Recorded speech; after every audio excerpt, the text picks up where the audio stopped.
Jadi seolah-olah bahwa beliau ini balas dendam lah polisi kan gitu. Enggak lah, hukum. Law is the law lah. Jangan diputar-putar balikkan fakta. Saya sudah ikuti juga kok itu, ya. Jadi seolah-olah karena dia memberikan penjelasan tentang penggeledahan apa segala macam. Emang ada yang salah dengan penggeledahan? Nggak ada yang salah. Sudah dijelaskan kompleksnya, tinggal pendalamannya.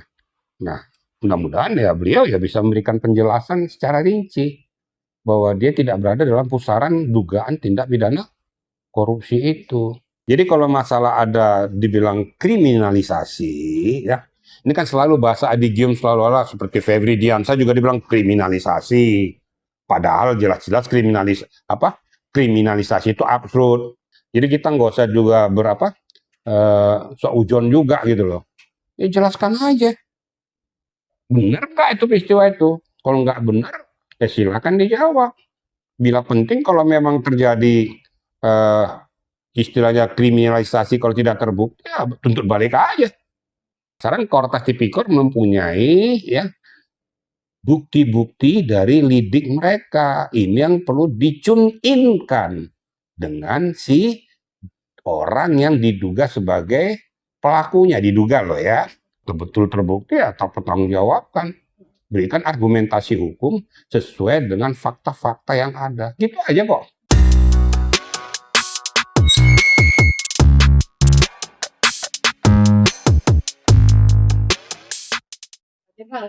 Ini kan kemarin Seno sempat mengatakan bahwasannya dia dikriminalisasi oleh Korpas Tipikor Mabes Polri ini terkait dengan kasus dugaan korupsi yang lahan untuk seperluan itu loh Pak Jenderal. Ini kasus sudah lama Pak Jenderal. Kalau nggak salah Pak Jenderal masih di Mabes Polri juga dulu ya Pak Jenderal. Karo Provos ya. Nah sebagai Karo Provos ini pasti Pak Jenderal sempat menangani kasus ini juga atau seperti apa? Mungkin bisa dijelaskan Pak Jenderal. Media ini bisa aja langsung mencari narasumber mana yang kira-kira beririsan sana. Hebat narasumber ini.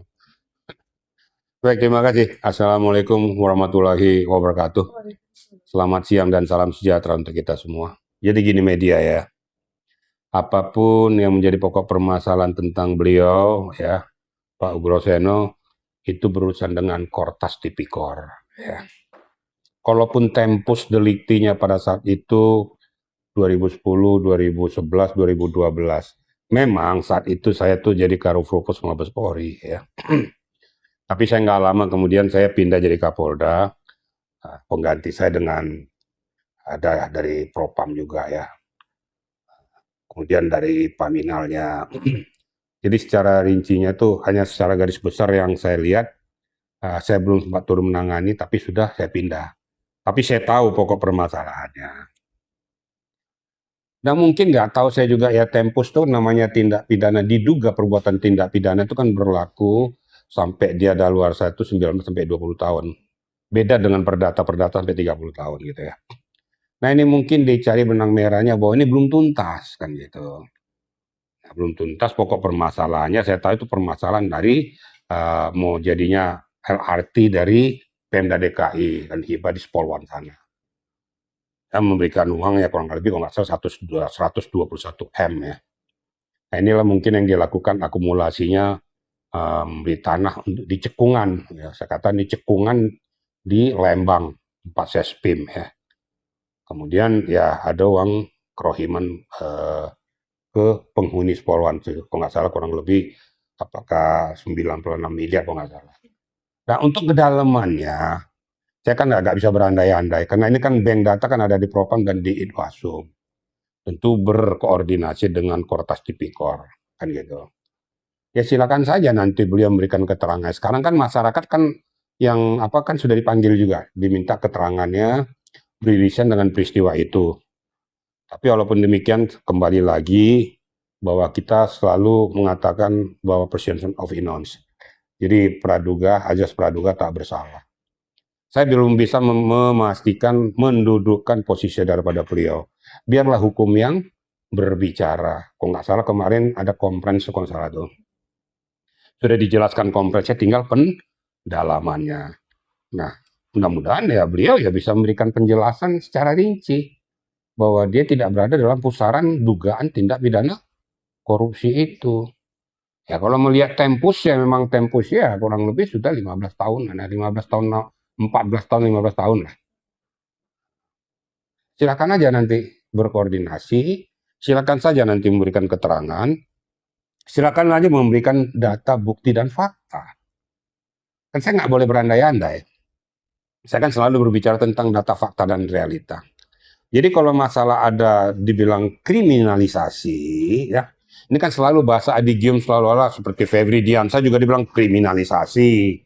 Padahal jelas-jelas kriminalisasi itu absurd.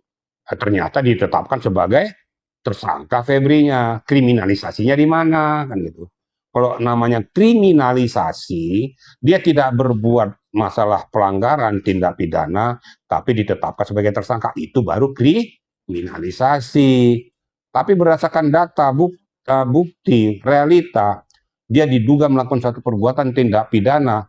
Makanya Febri ditetapkan sebagai tersangka oleh JPU yang ada di Kejaksaan Agung. Nah ini buktikan saja.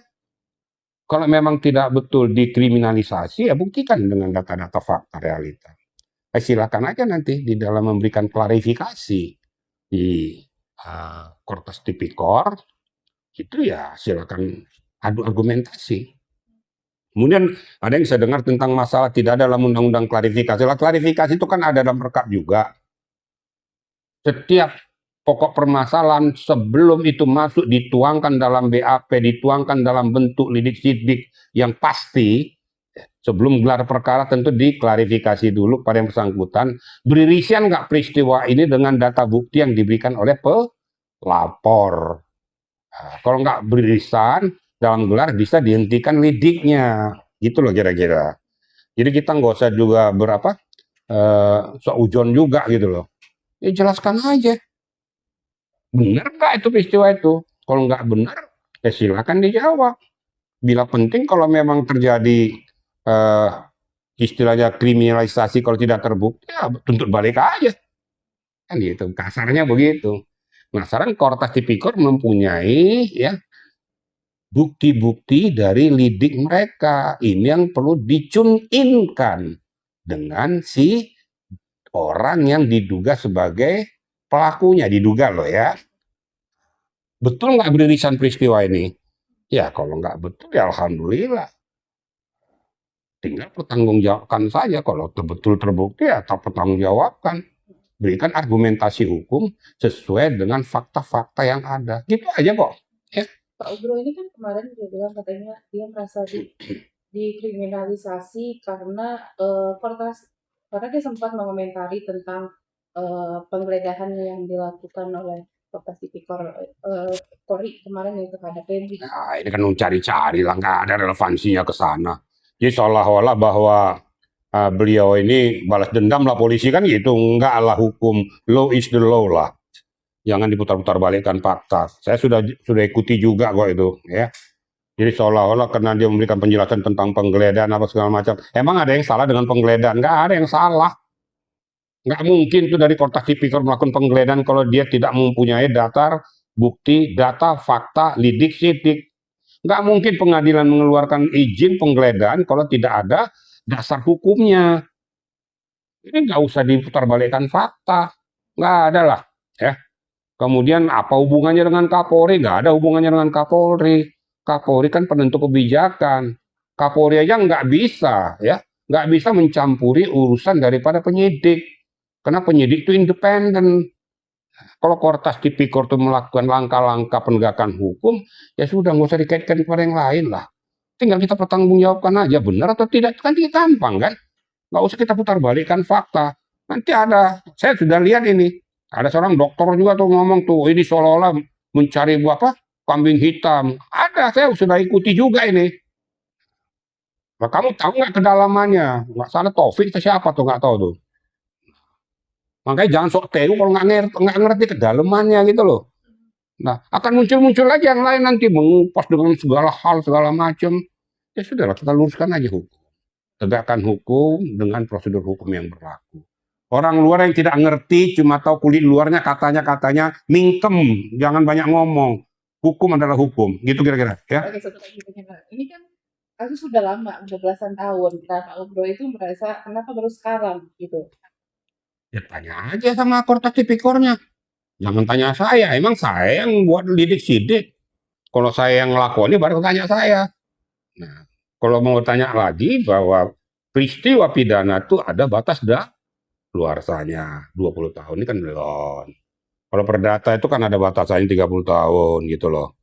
Ya kalau mau ditanya, tanya sama Kortas Tipikor. Kenapa baru dilidik sidik sekarang? Bertanyalah kepada diri sendiri, kenapa? Kan gitu. Jangan tanya saya. Oleh saya, Allah nggak ngerti. Gitu kira-kira ya.